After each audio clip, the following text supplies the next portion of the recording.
बादशाह अकबर ने एक बार बीरबल से पूछा, बीरबल तुम कहते हो ईश्वर सब जगह है।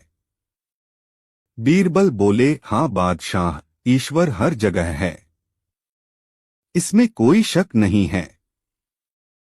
अकबर ने अपनी एक हीरे की अंगूठी निकाली और बीरबल से पूछा, क्या इस अंगूठी में भी तुम्हारा भगवान है? बीरबल ने जवाब दिया, हाँ बादशाह, वह इस अंगूठी में भी अवश्य है। बादशाह बोले, तुम मुझे इसमें दिखाओ। बीरबल के पास कोई जवाब नहीं था। उसने कुछ समय मांगा। बादशाह ने उसे 6 महीने का समय दिया। बीरबल घर पहुंचा। वह परेशान था। वह जानता था कि इस समस्या का कोई न कोई हल तो है, लेकिन वह जानता नहीं था। वह बिना उत्तर ढूंढे बादशाह का सामना नहीं करना चाहता था। वह कमजोर हो गया। इस घटना के कुछ समय बाद एक छोटा भिखारी लड़का उसके घर पर भिक्षा के लिए आया। उसने बीरबल से पूछा, आपको क्या परेशानी है? आप इतने उदास और परेशान क्यों हैं? आप एक बुद्धिमान व्यक्ति हैं। ऐसे व्यक्ति के उदास होने का कोई कारण नहीं हो सकता है। खुशी और प्रसन्नता बुद्धिमान व्यक्ति की विशेषताएं हैं। सच, बीरबल बोले, मेरा दिल यह सुनकर खुश हुआ, लेकिन बुद्धिमानी को शब्दों में नहीं बांधा जा सकता। बीरबल ने फिर उसके और बादशाह के बीच हुई पूरी बात बताई। क्या आप इस बात के लिए परेशान हो रहे हैं? मैं तुम्हें इस बात का जवाब एक पल में दे सकता हूँ, लेकिन क्या आप मेरी बादशाह से व्यक्तिगत रूप से बात करवा सकते हैं? बीरबल राजी हो गए और उस लड़के को शाही दरबार में ले जाकर बादशाह को बोले, जहांपना, आपके प्रश्न का उत्तर ये छोटा बालक भी दे सकता है।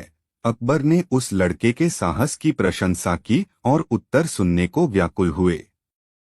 उसने लड़के से पूछा, अगर ईश्वर सब जगह है तो बेटा, क्या तुम मुझे इस अंगूठी में भगवान दिखा सकते हो? जहांपना, लड़के ने उत्तर दिया, मैं आपको एक पल में उत्तर दे सकता हूँ, लेकिन मुझे प्यास लगी है।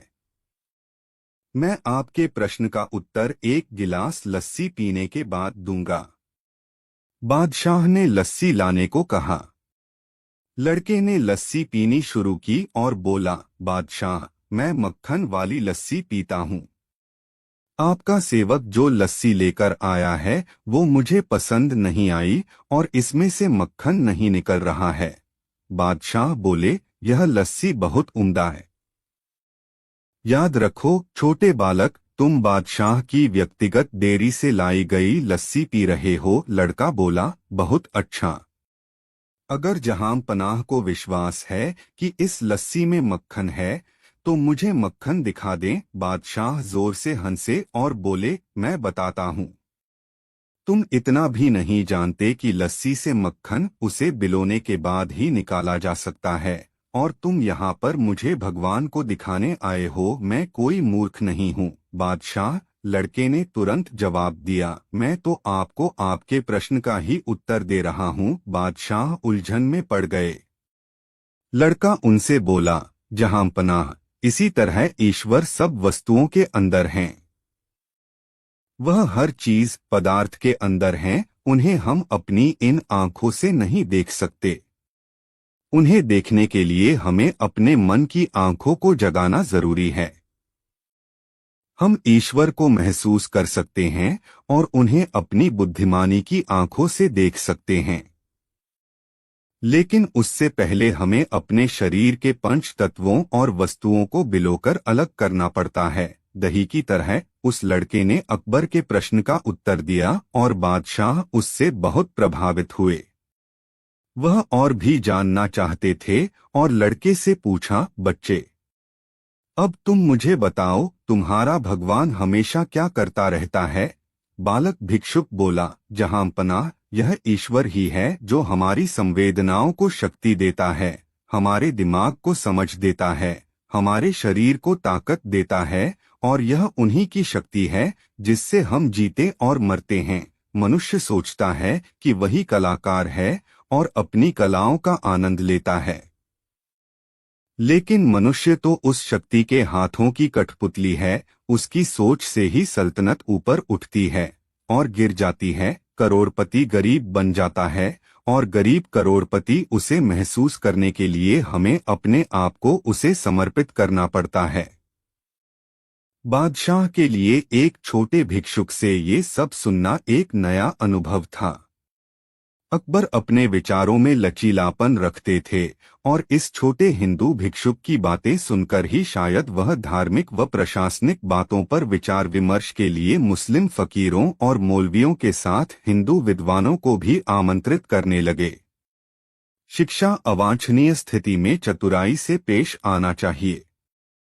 यदि हमें किसी समस्या का हल न मिले तो इसका अर्थ यह नहीं कि उस समस्या का कोई हल नहीं है। ऐसे में अपने अधीन और साथ काम करने वालों के साथ मिलकर समस्या का हल खोजा जा सकता है। एक बार बादशाह अकबर के दिमाग में यह बात आई कि कोई ऐसी बात बीरबल के सामने रखी जाए जिसकी समस्या का निदान उसके पास न हो। वह देखना चाहते थे कि ऐसे अवसर पर उनकी बुद्धि क्या कार्य करती है। यह सोचकर उन्होंने बीरबल से कहा, एक असाध्य रोग के लिए वैद्यराज जी ने एक दवा बैल के दूध में इस्तेमाल करने की राय दी है। आथ तुम कहीं से बैल का दूध लाकर दो, बीरबल ने कहा। जैसा हुक्म जहांपना, लेकिन तलाश करने में कुछ समय लग सकता है। बादशाह ने कहा, ठीक है, मैं तुम्हें 2-4 दिन का वक्त देता हूँ। बीरबल छुट्टी लेकर घर जाकर आराम करने लगे। अगली रात को जब बादशाह के सोने का समय हुआ तो बीरबल ने अपनी 18 वर्षीय बेटी को अपनी समस्या बताकर कपड़ों के गट्ठर के साथ यमुना घाट के उस स्थान पर कपड़े धोने के लिए भेज दिया जहां बादशाह का शयन कक्ष था। बीरबल की बेटी ने जाकर आधी रात के समय कपड़े धोने शुरू कर दिए। कपड़े धोने की आवाज सुन बादशाह की आंख खुल गई। उन्होंने सिपाहियों को बुलाकर डांटा और पूछा, जाकर देखो कि कौन व्यक्ति इस समय यमुना में कपड़े धो रहा है, उसे रोका क्यों नहीं गया। वापस लौटकर सिपाहियों ने विनम्र स्वर में बादशाह को बताया, देखने में तो वह एक निहायत खूबसूरत जवान अच्छे कुल खानदान की लड़की नजर आती है। हमने उसे रोका तो उसने हमें डांट दिया। हमने कहा बादशाह सलामत की नींद उचटेगी। तो बोली, जब ऐसा होगा तब देखा जाएगा। बादशाह बोले, बड़ी गुस्ताख नजर आती है वह लड़की। जाओ नगर कोतवाल को तुरंत भेजो और हुक्म दो, अगर वह शराफत से न आए तो उसे गिरफ्तार करके लाया जाए। हुक्म की देर थी। कुछ देर बाद ही एक अनिग्ध सुंदरी बादशाह के सामने हाजिर हो गई। उसे देखकर बादशाह अचरज में पड़ गए। सोचने लगे कि कौन ऐसे माँ बाप हो सकते हैं जिन्होंने ऐसी लड़की को बेखौफ आधी रात के समय निर्जन घाट पर कपड़े धोने भेज दिया।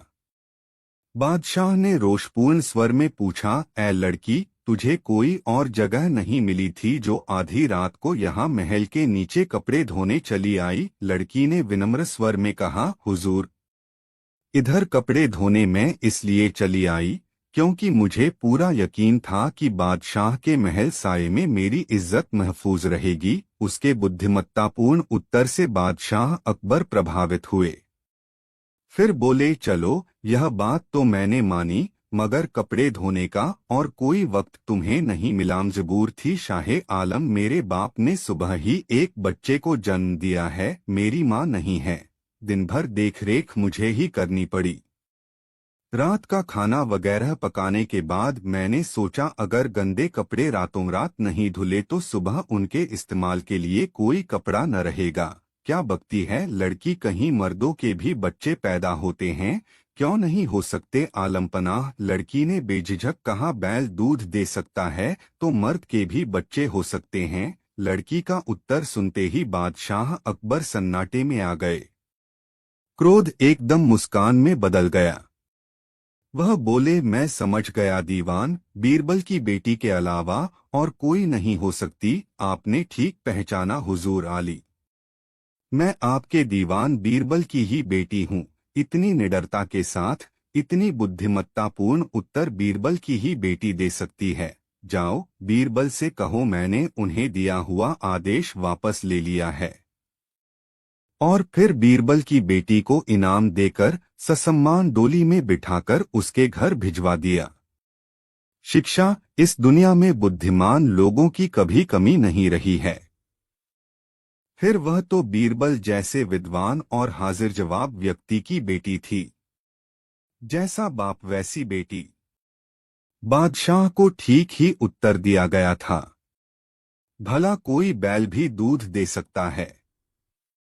दूध दे सकता है तो फिर पुरुष के भी बच्चा पैदा हो सकता है। एक बार बादशाह अकबर बीमार हो गए। उनकी बीमारी भी विचित्र थी। बहुत उपाय करने पर भी उन्हें नींद नहीं आती थी। वैद्य और हकीम भी उपचार करते करते थक गए थे। एक दिन चीन से एक हकीम आया। उसने बादशाह की जांच की और एक युक्ति बताई। उसने कहा, आप रोज रात को सोते समय एक लंबी कहानी सुना कीजिए, इससे आपको नींद आएगी और धीरे धीरे आपका रोग मिट जाएगा। अकबर ने कहा, रोज रोज मुझे कहानी कौन सुनाएगा? बीरबल ने कहा, चिंता की कोई बात नहीं है। दरबारी तो हैं ही, रोज एक दरबारी आपके पास आएगा और कहानी सुनाएगा। एक दिन मैं भी कहानी सुनाने आऊंगा। बादशाह को बीरबल की योजना पसंद आई। फिर तो कहानी कहने के लिए प्रतिदिन एक एक दरबारी आने लगा। लेकिन यह युक्ति सफल नहीं हुई। दरबारी कहानी कहते कहते थक जाते, लेकिन बादशाह को नींद न आती। वह जागते रहते। दरबारी भी कहानी कहते कहते थक जाते और अंत में वे स्वयं ऊँघने लगते। अंत में बीरबल की बारी आई। उसने अपनी कहानी इस प्रकार शुरू की। एक था जंगल। फिर बादशाह ने कहा, जंगल में एक झोंपड़ी थी। उसमें किसान अपने परिवार के साथ रहता था। फिर किसान खेती करता, फसल पैदा करता और खाने के लिए अनाज इकट्ठा करके रखता। फिर पक्षी उसकी झोंपड़ी में घुस जाते और एक एक दाना लेकर उड़ जाते। फिर बीरबल ने सोचा, इस फिर का कोई उपाय करना पड़ेगा। बीरबल ने कहा, किसान मिट्टी का एक बर्तन ले आया। उसने अनाज भरकर एक मोटे कपड़े से बर्तन का मुंह बंद कर दिया। फिर पक्षी झोपड़ी में जाते, परंतु उन्हें दाने न मिलते। फिर उस झोपड़ी में एक चूहा रहता था। एक चतुर चिड़िया ने उससे दोस्ती कर ली। फिर उसने चूहे से अनाज वाले बर्तन के मुंह पर बंधे हुए कपड़े को कुतरवा दिया। फिर दूसरा पक्षी आया, दाना लिया और उड़ गया, फुर्र। फिर तीसरा पक्षी आया, दाना लिया और उड़ गया, फुर्र। फिर चौथा पक्षी आया, दाना लिया और उड़ गया, फुर्र। फिर पांचवा, छठा, सातवां, आठवां, नौवां पक्षी आया, दाना लिया और उड़ गया, फुर्र। बीरबल की फुर्र फुर्र से बादशाह पूरी तरह उब गए। उन्होंने कहा, अब कितने पक्षी उड़ने बाकी हैं? बीरबल ने कहा, जहां पनाह, अभी तो 9 ही उड़े हैं। एक एक करके हजारों पक्षियों को उड़ने में देर तो लगती है ना? अकबर ने जम्हाई लेते हुए कहा, अब बाकी पक्षियों को तुम कल उड़ाना। आज तो मुझे नींद आ रही है। करवट बदलकर बादशाह ऊँघने लगे। बीरबल अपने घर चले गए। दूसरे दिन अकबर ने कहा, बीरबल, तुम्हारी कहानी में मुझे बड़ा मजा आया, मुझे अच्छी नींद आई। बीरबल ने कहा। फिर बादशाह बोले, फुर्र। दोनों हंस पड़े। शिक्षा, कुछ लोगों को जब तक दर्पण न दिखाया जाए तब तक उन्हें समझ नहीं आता कि वे क्या कर रहे हैं। किसी के व्यवहार के बारे में बहस करने या गलती ढूंढने से अच्छा है कि उनके व्यवहार की नकल आसानी से हल ढूंढ सकती है। आगरा शहर में एक अमीर व्यक्ति रहता था, लेकिन वह बहुत कंजूस था। बहुत से लोग प्रतिदिन उसके घर के बाहर भीड़ लगाते और उससे कुछ दया की उम्मीद करते, लेकिन उन्हें निराश होकर लौटना पड़ता। वह उन्हें झूठे वादे देकर वापस भेज देता, लेकिन कभी उन्हें पूरा नहीं करता। एक दिन एक कवि रायदास उसके घर आया और बोला कि वह अपनी कुछ कविताएं सुनाना चाहता है। उस अमीर आदमी को कविताओं का शौक था, तो उसने कवि को आज्ञा दे दी। रायदास ने एक एक कर अपनी कविताएं सुनाईं। अमीर आदमी को सब सुनकर अच्छा लगा, विशेषकर इसलिए क्योंकि वे कविताएं कवि ने अमीर आदमी पर लिखी थी। उन कविताओं में अमीर आदमी की तुलना धन के देवता कुबेर से की थी। उन दिनों यह चलन था कि अमीर आदमी और राजा कवि को उनकी प्रेरणा के लिए उन्हें इनाम देते थे, क्योंकि गरीब कवियों की कमाई का यही जरिया था। इसलिए उस अमीर आदमी ने रायदास को उपहार देने का वादा कर अगले दिन आने को कहा। रायदास खुश होकर घर चला गया। अगली सुबह जब कवि उसके घर पहुंचा, तो अमीर आदमी ने कहा कि उसने तो उसे कभी देखा नहीं। रायदास ने जब उसे उसका वादा याद दिलाया, तो वह बोला, रायदास एक अच्छा कवि है, और यदि एक अमीर व्यापारी उसकी तरह कवि को इनाम देना चाहता तो उसी रात दे देता। रायदास बहुत परेशान हो गया, लेकिन वह कुछ नहीं कर सकता था, इसलिए चुपचाप वहां से चला गया। घर जाते समय उसने देखा कि बीरबल घोड़े पर सवारी कर रहे हैं। उसने बीरबल को रोककर पूरी बात बताई और मदद मांगी। बीरबल उसे अपने घर ले आया और एक योजना बनाई। बीरबल ने रायदास को अपने एक दोस्त के घर जाने को कहा और बोले, अपने मित्र को आने वाली पूर्णिमा को दावत देने को कहो, जिसमें उस अमीर आदमी को भी निमंत्रण दे। बीरबल ने रायदास को शांत होकर घर जाने को कहा। रायदास का एक मित्र था मायादास। वह उसके पास गया और उसे पूरी योजना बताई। अगले दिन मायादास उस अमीर आदमी के घर पहुंचा और उसे दावत का निमंत्रण दिया। दावत आने वाली पूर्णिमा को रखी गई। मायादास बोला, वह मेहमानों को सोने के बर्तनों में खाना परोसेगा, जिसे मेहमान भोजन के बाद अपने साथ ले जा सकते हैं। अमीर आदमी को यह सुनकर बड़ा अच्छा लगा। पूर्णिमा के दिन सूर्यास्त के बाद वह अमीर आदमी मायादास के घर पहुंचा और यह देखकर हैरान रह गया कि वहां पर रायदास के अलावा कोई मेहमान नहीं था। उन्होंने उसका स्वागत किया और बातचीत शुरू की। अमीर आदमी खाली पेट आया था और उसकी भूख धीरे धीरे बढ़ती जा रही थी। रायदास और मायादास ने उसके आने से पहले ही भोजन किया था। आखिर आधी रात को अमीर आदमी की भूख बर्दाश्त से बाहर हो गई, तो उसने मायादास को खाना परोसने के लिए कहा। मायादास अचंभित होकर बोला, वह किस भोजन की बात कर रहा है? अमीर आदमी ने उसे याद दिलाया कि उसने उसे भोजन के लिए निमंत्रण दिया था।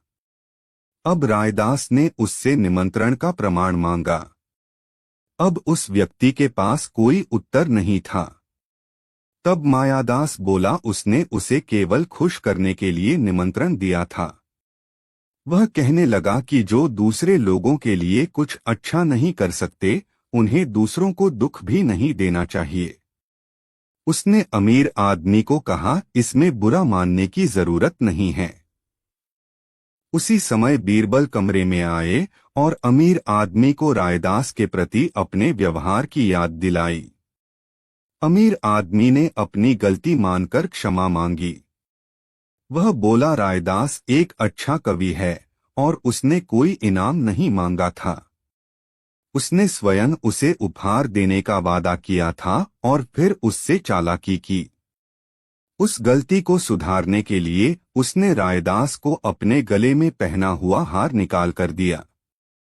फिर सबने इकट्ठे बैठकर भोजन किया। रायदास ने बीरबल की प्रशंसा की और उसको धन्यवाद दिया। बादशाह अकबर ने भी रायदास को दरबार में बुलाया और इनाम दिया। शिक्षा, यदि आप किसी को अपनी स्थिति से अवगत कराना चाहते हैं तो उसे अपने स्थान पर रखें। बीरबल ने अमीर आदमी को कवि के स्थान पर रखा और भूख का एहसास दिलाकर उसके कंजूस होने की गलती याद दिलाई। यदि आप सिद्धांत वाले व्यक्ति हैं तो न्याय आपकी प्राथमिकताओं में होना चाहिए। अकबर के जमाने में लोग काजियों की बड़ी इज्जत करते थे। झगड़ों का निपटारा करने के लिए उन्होंने बादशाह की ओर नियुक्त किया जाता था। लेकिन दिल्ली का काजी बड़ा बेईमान था। एक दिन एक औरत काजी के पास आई। उसने एक थैली काजी की दी और बोली, हुजूर, मैं हज के लिए जा रही हूँ। यह थैली अपने पास रख लीजिए। इसमें 1000 सिक्के हैं। हज से लौटने पर मैं अपनी थैली आपसे ले लूंगी। काजी ने थैली देखी और पूछा, कब तक लौटोगी?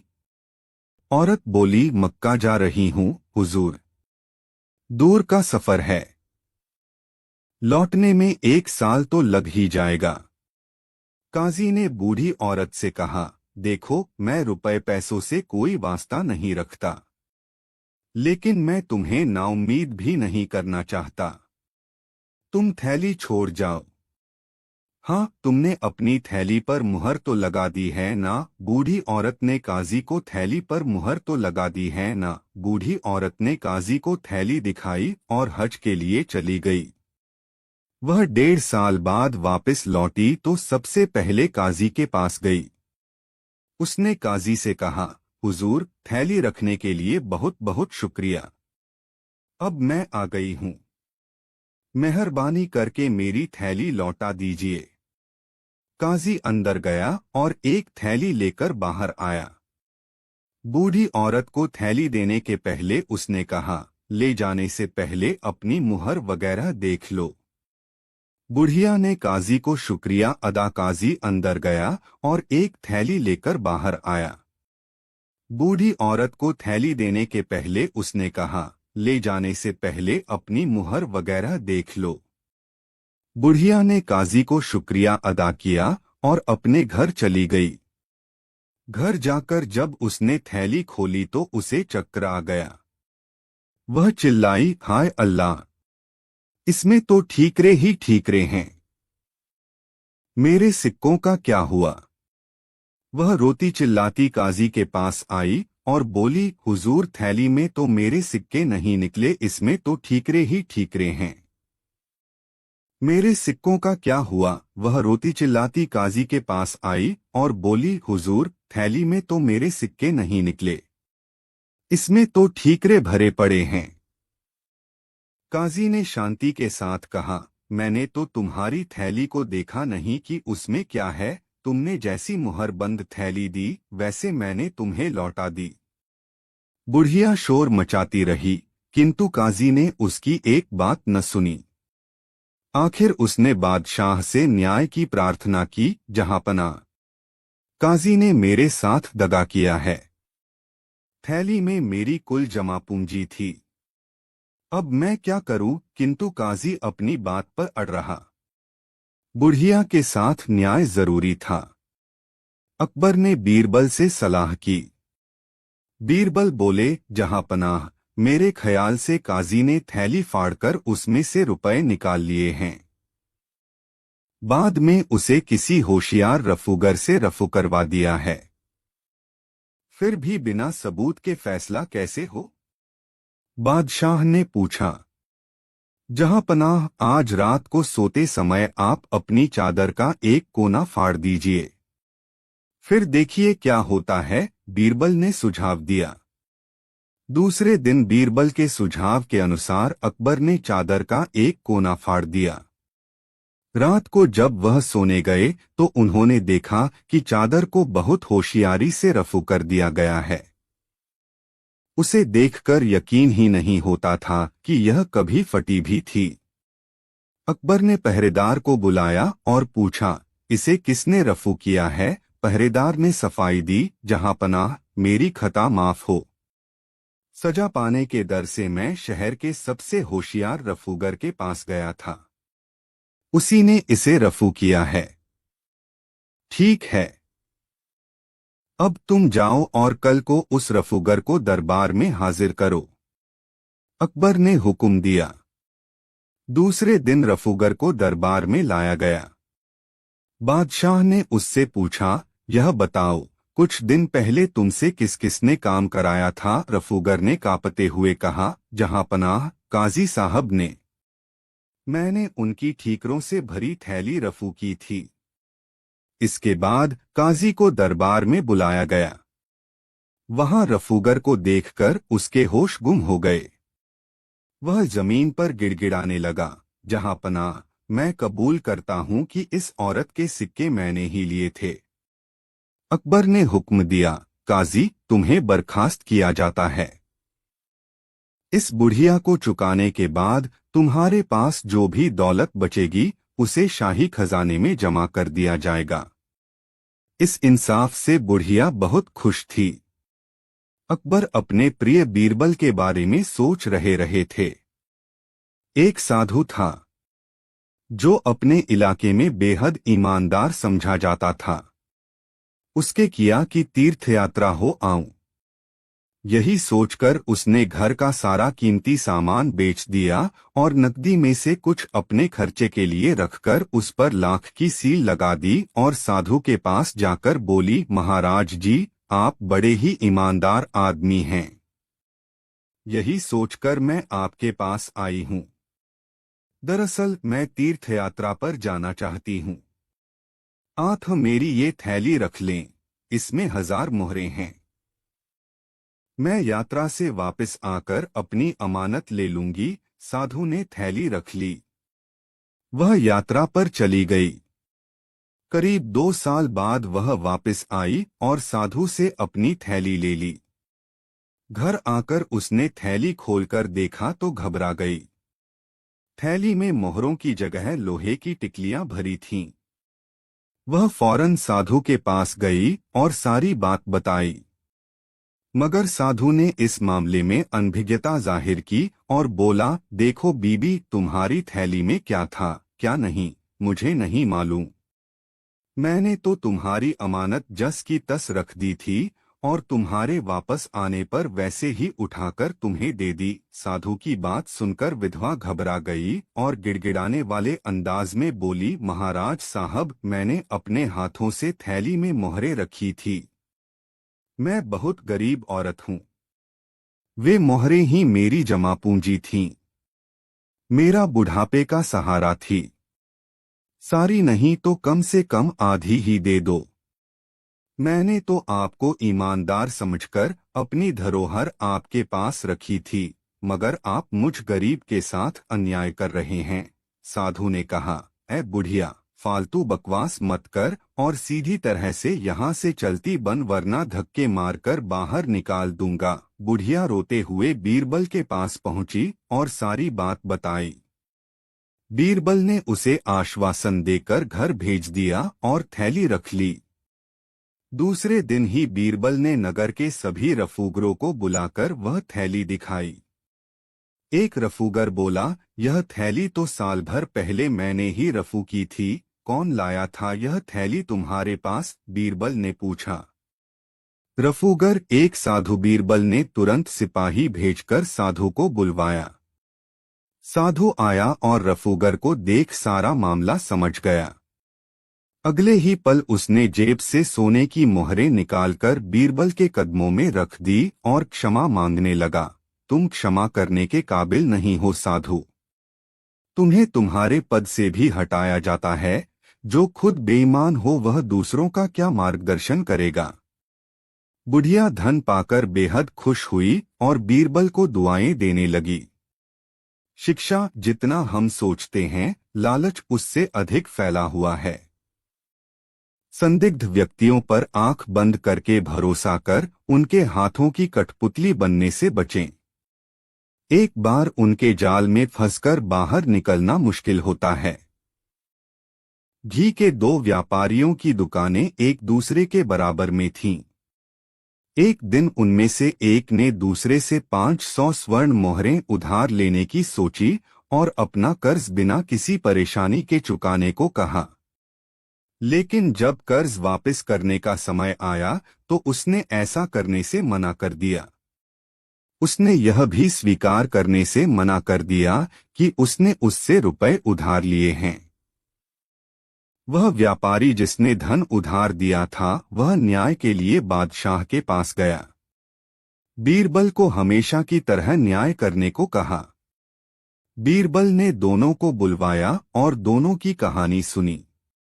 बीरबल ने दोनों से 10 दिन का समय मांगा और दोनों व्यापारियों को घर भेज दिया। समस्या पर गहन विचार के बाद बीरबल ने तेल के 10 टिन मंगवाए। हर टिन में 10 किलो तेल था और उनमें से 2 में बीरबल ने सोने के सिक्के डाल दिए। तब उसने 10 टिन अलग अलग 10 व्यापारियों को दिए और उनकी कीमत पता करने को कहा। उन्हें वे टिन घर ले जाने और 3 दिन बाद वापस आने को कहा। बीरबल ने सोने के सिक्के वाले दोनों बर्तन घी व्यापारियों को दे दिए। वह व्यापारी जिसने धन उधार दिया था वह ईमानदार था और उसने सोने का सिक्का लौटा दिया। लेकिन उसके बेईमान पड़ोसी को सिक्का मिला तो उसने उसे अपने बेटे को दे दिया। निश्चित दिन पर सभी 10 व्यापारी तेल लेकर बीरबल के पास आए और उन्हें मूल्य के बारे में बताया। बीरबल ने उस व्यापारी के टिन को ध्यान से देखा जो अपना कर्ज नहीं चुकाना चाहता था और यह भी देखा कि सिक्का गायब होने के साथ उसमें से कुछ तेल भी कम था। जब बीरबल ने इस बारे में पूछा तो व्यापारी ने जवाब दिया कि जब मैंने इसे परखने के लिए गर्म किया होगा यह तब कम हो गया होगा। बीरबल बोले, अच्छा यह बात है, चलो मैं देखता हूँ। मैं अभी वापस आता हूँ। ऐसा कहकर वह अंदर गया और अपने एक नौकर को उस व्यापारी के घर जाकर उसके पुत्र से सिक्का लाने को कहा। बहुत जल्द वह लड़का सोने के सिक्के के साथ दरबार में आ गया और तुरंत उससे बीरबल ने पूछा, क्या तुम वे 5 सिक्के लेकर आए हो जो तुम्हारे पिता को तेल में मिले थे? तभी उत्तर आया, मालिक, तेल में केवल 1 सिक्का था, 5 नहीं। बीरबल ने तब व्यापारी से कहा, जब तुम 1 सिक्के के लिए बेईमानी कर सकते हो जो मैंने तेल के डिब्बे में डाला था वह इसके साथ तुमने उसमें से कुछ तेल भी निकाल लिया और गर्म करने के कारण तेल कम होने का बहाना बना दिया, तब तुम 500 सोने के सिक्कों के लिए सच क्यों बोलोगे जो तुमने पड़ोसी से उधार लिए थे? अब तुम्हारे पास कहने को क्या है? अब व्यापारी को बचाव का कोई तरीका नजर नहीं आया तो उसने सभी तेल व्यापारियों के सामने अपनी गलती मान ली। इस कहानी से मिलने वाली शिक्षा, सच कभी भी पर्दे के पीछे नहीं रह सकता। बेईमानी देर सवेर सामने आ ही जाती है। इज्जत एक बार जाने के बाद दोबारा पाना मुश्किल हो जाता है। एक बार अकबर बहुत उत्साहित होकर बोले, कोई भी उन्हें मूर्ख नहीं बना सकता। बीरबल ने जवाब दिया कि वह एक ऐसे दर्जी को जानता है जो किसी की भी नाक के नीचे से कुछ भी चुरा सकता है।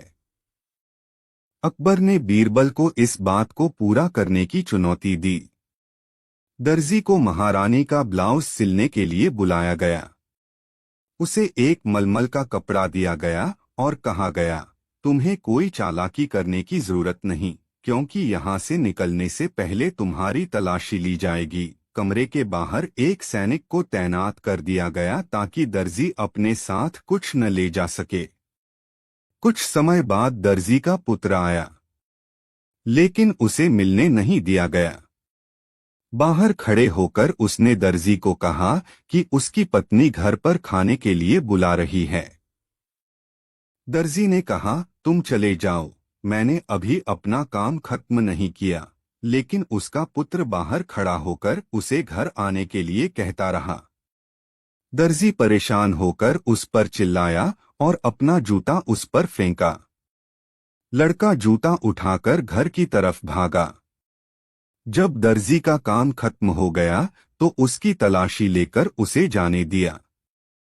कुछ दिन बाद रानी की नौकरानी बोली कि उसने दर्जी की पत्नी को उसी मलमल के कपड़े का ब्लाउज पहने देखा है जिसका रानी पहनती है। दर्जी के घर की तलाशी ली गई तो ब्लाउज मिल गया। अकबर ने बीरबल से पूछा कि दर्जी कपड़े को कैसे बाहर लेकर गया। बीरबल मुस्कुराकर बोला, जहांपनाह, उसने कपड़े को उस जूते में छिपा दिया था जो उसने अपने पुत्र पर फेंका था। शिक्षा, जब किसी के पास प्रेरणा हो तो उसकी मानवीय प्रतिभा की कोई कमी नहीं होती। प्रेरणा दो और चांद भी आपके हाथों पर होगा, जबकि प्रेरणा का अभाव आपकी कार्यशाला पर ताला भी लगा सकता है। शाही माली एक कंजूस व्यक्ति था। उसने अपनी बहुत सी कमाई बचाकर रखी थी, लेकिन उस धन को रखने की जगह किसी को नहीं बता रखी थी। एक दिन उसने देखा कि उसका सारा सोना गायब है, तो वह बीरबल के पास मदद के लिए भागा। बीरबल, तुमने सोना कहाँ छिपाया था? माली, बाग में आम के पेड़ के नीचे छिपाया था। मैं अपना पूरा दिन वहीं बिताता हूँ, तो मैंने सोचा कि उससे उचित स्थान दूसरा नहीं है। बीरबल, क्या किसी ने तुम्हें उसे दबाते हुए देखा है? माली, नहीं, मैं बहुत सावधान था। बीरबल ने कुछ सोचा और अगले दिन शहर के सभी वैद्यों को दरबार में बुलाया। उसने सबसे पूछा, क्या आम के पेड़ को दवा के रूप में इस्तेमाल किया जाता है?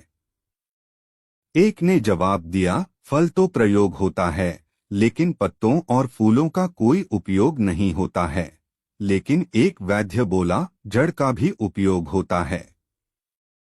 अभी 2 दिन पहले मैंने एक पीलिया के मरीज को ठीक किया है। बीरबल, तुम्हारा मरीज कौन था? वैद्य, एक व्यापारी, हसन।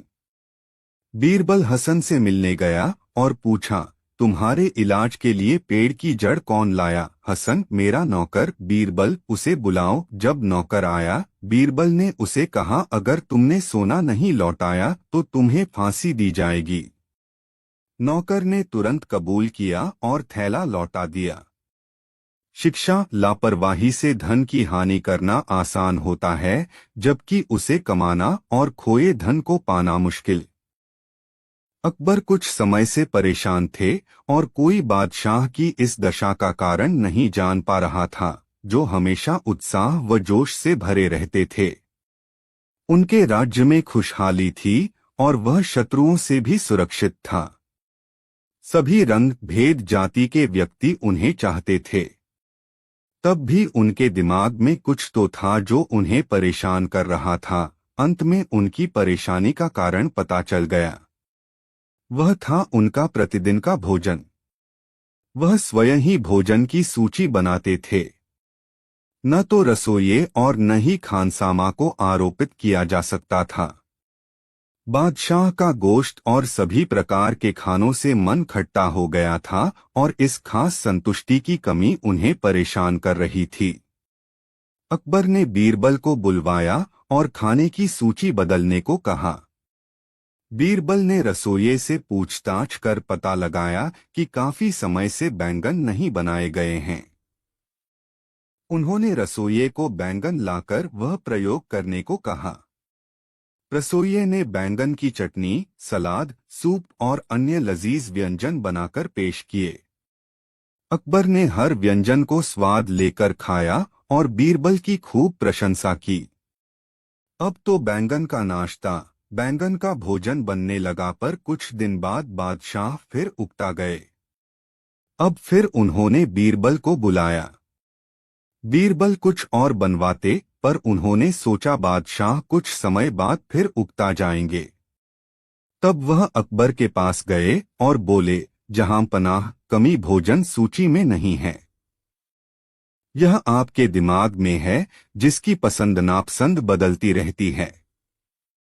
आप सूची में प्रतिदिन बदलाव लाइए और हर चीज को स्वाद से खाइए। एक बार आपका दिमाग प्रशिक्षित हो जाएगा तो आपको दोबारा ऐसी परेशानी नहीं होगी। शिक्षा, हम सब पर विजय पा सकते हैं, पर अपने वहम पर विजय पाना मुश्किल है, लेकिन उसी से ताकत, शांति और आनंद भी मिल सकता है। अपने दिमाग को संतुलित कर हम जीवन के विभिन्न आयामों में संतुलन कर सकते हैं। एक बार एक पंडित अकबर के दरबार में आया और बादशाह से बोला, वह उसके दरबारियों की बुद्धि की परीक्षा लेना चाहता है। अकबर ने उसे आज्ञा दे दी। सभी दरबारी नियत समय पर इकट्ठे हो गए। पंडित ने उसके सामने एक ढका हुआ मटका रखा और पूछा, बताओ इसमें क्या है। चारों तरफ सन्नाटा था। तभी बीरबल आगे आए। उन्होंने मटके का ढक्कन हटा दिया और बोले, इसमें कुछ नहीं है, लेकिन तुमने इसे खोल दिया। पंडित बोला, तुमने यह तो नहीं कहा था कि इसे खोलना नहीं, बीरबल ने जवाब दिया।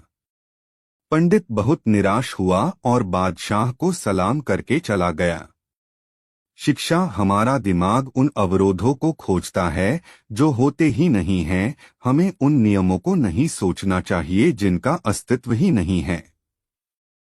पहले से बनी भ्रांतियों के कारण हम समस्या का हल नहीं खोज पाते। इसके साथ हमें अपने आसपास के लोगों की काबिलियत को कम नहीं समझना चाहिए। हर किसी के पास अपने स्रोत होते हैं। एक दिन अकबर अपने दोस्तों के साथ बैठकर बातचीत कर रहे थे और उनके आसपास पूरे देश के समझदार, अच्छे और सृजनात्मक व्यक्ति थे। वे कह रहे थे, अकबर ने बीरबल को थप्पड़ मारा बिना किसी कारण के। लेकिन बादशाह को तो कोई थप्पड़ नहीं मार सकता, लेकिन वह थप्पड़ कहाँ गया। तभी बीरबल ने अपने साथ खड़े व्यक्ति को थप्पड़ मारा। सबने सोचा, यह तो अजीब है। अब जिस व्यक्ति को थप्पड़ लगा उसने अनोखा उत्तर दिया। उसने पूछने की बजाय अपने साथ खड़े व्यक्ति को थप्पड़ मारा। और उस व्यक्ति ने सोचा शायद यह दरबार का चलन है, तो उसने अगले व्यक्ति को थप्पड़ मारा। इस तरह थप्पड़ पूरे दरबार में फैल गया। उसी रात अकबर की पत्नी ने उन्हें थप्पड़ मारा। तब उन्होंने पूछा, आपने मुझे क्यों मारा। वह बोली, यह क्या प्रश्न है, यह तो एक खेल है। अकबर बोले, तुम्हें किसने कहा यह एक खेल है। वह बोली, हमने पूरा दिन सुना कि आपके दरबार में एक अनोखा खेल शुरू हुआ है, जिसका नियम यह है कि जो आपको मारे आप उसे वापस नहीं मार सकते, आपको किसी और को ढूंढना पड़ता है। और किसी ने मुझे थप्पड़ मारा, इसलिए आपका थप्पड़ आपके पास वापस आ गया। अब खेल पूरा हुआ।